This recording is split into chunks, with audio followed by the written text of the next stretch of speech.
So barrier coating is a pretty hot topic in the boating circles. A lot of people say that when they're going to do a bottom job, what they're going to do after they sand the bottom paint off and all that other business is they're going to prep it and they're going to barrier coat. Aria was barrier coated just before we bought her, and ever since her first season in the water, every time she came out she would have scores of little blisters all over her hull. Like that, there. She's just come out of the water today for the season. And as in years past, she's got blisters. And you can see here, I've already taken a pocket knife and I just sort of begun to scrape at the area. What started out as a little blister.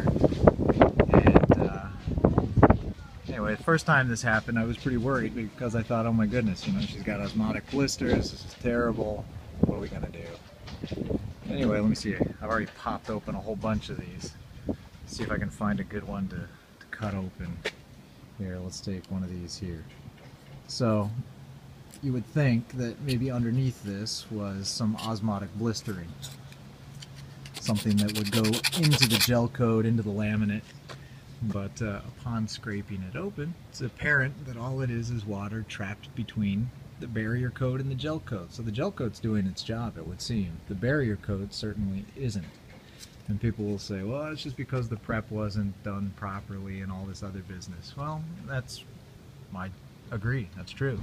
I don't think the hull was properly dried. I don't think enough of the barrier coat was applied to build up the thickness. And maybe the surface wasn't prepped properly either. But for all of the places where I have scraped and removed bottom paint and barrier coat, I have yet to find evidence of one osmotic blister. So probably what happened is the previous owner thought, you know, I'm doing the bottom job here, may as well barrier coat it because everybody knows boats get blisters, so I'm going to stop that. And really what he did is he created an issue when there wasn't an issue.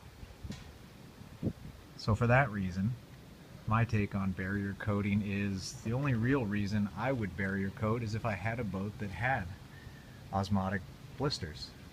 And I had gone through and repaired all of them, and it was obvious that the boat had a tendency, was prone to osmotic blistering, and then I would barrier coat.